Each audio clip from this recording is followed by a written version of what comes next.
Bahwa sebenarnya Al-Quran itu sudah menjelaskan banyak hal pada kita semua, termasuk kalau kita bicara tentang penyakit. Ya. Penyakit itu atau mungkin penyembuh lah, mungkin dalam Quran itu Allah menjelaskan bahwa dalam Quran itu ada 4 kata-kata syifa, atau kata syifa itu ada 4. Syifa yang 3 itu diwakili oleh Al-Quran, itu yang pertama, dan syifa yang terakhir atau yang keempatnya itu diwakili oleh madu. Artinya apa?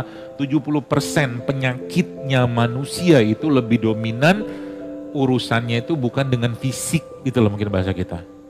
Dan 70%-nya lebih dominan kita untuk menggunakan Quran sebagai terapinya. Itu. Ya, maka dijadwalin tiap hari, jangan lepas sama Quran. Ya.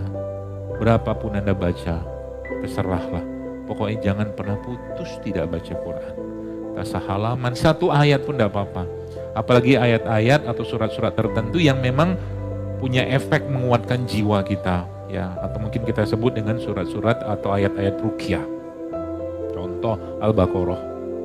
Al-Baqarah itu surat yang banyak dipakai untuk ngeruqyah. Jadi nanti kalau mau rumahnya tenang, ya, Anda bacain Al-Baqarah. Berapa banyak? 1 ayat pun kata ulama nggak apa-apa. Ya. Tapi kalau mau cari ayat-ayat yang memang misalkan dipakai untuk membuat ketenangan, misalkan wattaba'u matatlu syayatina ala mulki Sulaiman, salah satu contohnya, atau ayat kursi, atau 2-3 ayat terakhir di surat Al-Baqarah itu juga bisa. Itu masukkan dalam list bacaan Anda supaya jiwanya tenang, gitu ya. Penyakit hatinya akan dibuang. Nanti lama-lama yang terjadi apa? Bencinya mulai hilang, curiganya mulai hilang, takutnya mulai hilang, dan tiba-tiba Anda lebih banyak bersedekah. Itu hidayah loh, ya.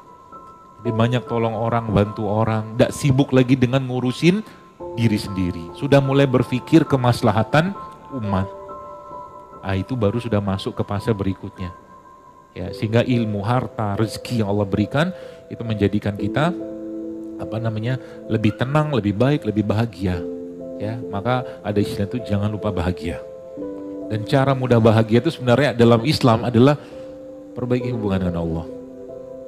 Perbaiki aja, apapun itu bentuknya, sholatnya diperbaiki, ya, doanya diperbaiki, apalagi baca Quran diperbaiki. Contoh nih, perbaiki ya. Biasanya baca Quran pakai daster misalkan. Ada orang kayak begitu, ada. Janganlah, beradablah dengan kitab yang mulia itu. Pakailah yang proper, yang benar.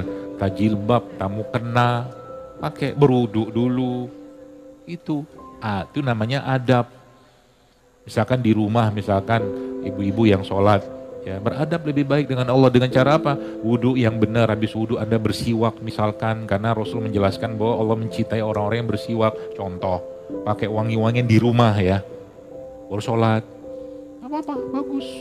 Ya, itu namanya memperbaiki adab sama Allah. Nah, yang terakhir mungkin, kalau mungkin kita membahas tentang bab tentang wanita ini, ya, maka tadi sudah jelaskan spillnya sedikit ya, bahwa karena kecenderungannya sifat-sifat itu, maka wanita itu dipertahankan oleh Allah sebenarnya. Kalau Anda lihat gini ya, ini saya tahu tapi kayaknya benar sih feeling saya. Antara suami istri yang sama umurnya biasa lebih cepat tampak tua tuh lakinya atau suaminya atau istrinya? Hah? Perempuan ya? Oh, ya maksudnya gini. Artinya gini, agingnya perempuan itu atau penuaan pada perempuan itu sebenarnya ada banyak sebab. Ya. Sebabnya tentunya karena makanan, salah satunya tidak bagus, tidak sehat. Dan sudah saya jelaskan lah ya, gak usah saya ulang-ulang lagi, gak usah. Ya, gula pasir lah, tepung itu gak usah dibahas. Ya. Terus yang kedua apa? Yang kedua, kalau mau aging itu diperlambat supaya dia tetap baik, apalagi wanita-wanita ya, perempuan yang sudah masuk masa menopause ya, estrogennya kan turun, itu kan?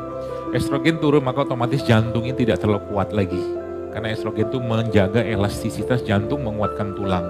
Maka di situ kita pakai beberapa tema dan saya akan ajarkan kepada Anda supaya menjaga. Ini kan terakhir 3 menit, 5 menit ini kita baru bahas fisiknya aja. Ya, maka di situ yang pertama, kalau mau itu mau dikuatkan, pertama jangan lupa serat tiap hari, serat. Serat itu contohnya apa ya? Buah, sayur, itu serat. Ya, itu yang pertama. Lalu yang kedua apa? Jangan lupa Anda mengkonsumsi katakanlah produk-produk yang bisa menguatkan atau menjaga kestabilan si hormon estrogen itu. Meskipun dia tetap akan berkurang ya. Paling gampang pakai apa? Paling gampang pakai zaitun. Zaitun, minum zaitun. Beberapa negara yang saya lihat usia harapan hidup mereka itu tinggi, itu satu hari rata-rata mereka mengkonsumsi zaitun itu 10 sendok makan satu hari. Rata-rata. Tapi nggak sekali minum lah ya. Nggak banyak kok, kalau Anda setiap waktu sholat minum 2 aja, 2 sendok makan cukup. Karena zaitun itu vitamin E-nya bagus ya, seratnya juga bagus. Tapi cari zaitun-zaitun yang bener ya. Yang bener, saya nggak usah sebut dari mana, yang bener. Sebab banyak zaitun yang katakanlah udah campur-campur lah, itu cari yang organik ya, seperti itu salah satunya. Kemudian beberapa jenis makanan ya, itu juga sebenarnya dia sangat baik ya untuk menjaga tulang, bahkan menjaga elastisitas kulit. Contohnya misalkan sumber-sumber dari bengkuang itu bagus sebenarnya, bengkuang itu, atau mungkin juga alpukat juga bagus ya, atau juga kacang-kacangan, kacang hijau, kacang merah itu bagus ya. Untuk Anda konsumsi ya. Tambah madu, kalau madu nggak usah dibahas lah, saya kira mungkin masuknya di dalam menu Anda. Kemudian apalagi beberapa jenis katakanlah makanan-makanan tadi itu yang bisa menguatkan apa tuh namanya tulang ya segala macam itu, kaldu, kolagen itu dia sebenarnya satu senyawa lah yang menjaga kekokohan tulang ya, sendi, nah itu ada pada kolagen. Dari mana kita bisa dapat kolagen? Banyak, paling gampang, nah ini ibu-ibu nih yang biasanya kan kalau sudah ya 50-60 tahun dengkulnya sakit, kemudian mereka akhirnya memutuskan untuk misalkan operasi, nah dicoba dulu pakai ini, minum ini, apa dia, bone broth, kaldu tulang ya. Kaldu tulang itu mau sapi boleh, mau kambing boleh, nah itu nanti direbus, sebagian sudah paham lah kan, kaldu tulang ya. Nah itu optimalnya setahu saya yang saya pahami dan saya pelajarin itu 16 jam Anda rebus dia. Tapi api kecil aja, 16 jam, maka keluar semua tuh, magnesiumnya, apa tuh namanya, kolagennya, kalsiumnya itu akan keluar. Itu, dan itu akan jadi mungkin bukan obat sih, nutrisi yang sangat baik untuk mengencangkan kulit karena kolagen. Ya, itu. Sehari berapa banyak diminum? 100 cc. 100 cc itu ya sebotol gel. Nggak sekali minum juga. Boleh Anda campurkan ke berbagai makanan. Ya, itu bone broth. Ya, apa tuh namanya? Nanti campur bumbu aja. Ya, supaya nggak tawar kan. Nanti kalau sudah dibuat masih banyak simpan di kulkas ya. Nah itu salah satunya. Kemudian ada lagi beberapa jenis kalau rimpang yang saya tahu itu yang sangat baik itu sebenarnya kunyit ya. Itu satu, sama kalau umbi-umbian. Nah, umbi-umbian itu salah satu yang bagus ya dan mengandung estrogen, fitoestrogen yang cukup baik itu ubi ungu ya, yang banyak di Tawangmangu dibikin keripik ya.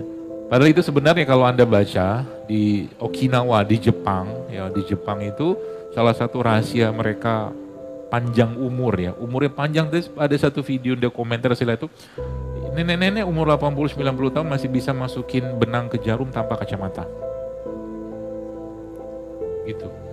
Sehingga saya pikir, kalaulah kita, maksudnya kita nggak ngomongin mereka sih ya, kalau orang beriman tuh umurnya panjang, dia jadikan sarana umur panjang itu wasilah dia untuk beribadah, kan bagus.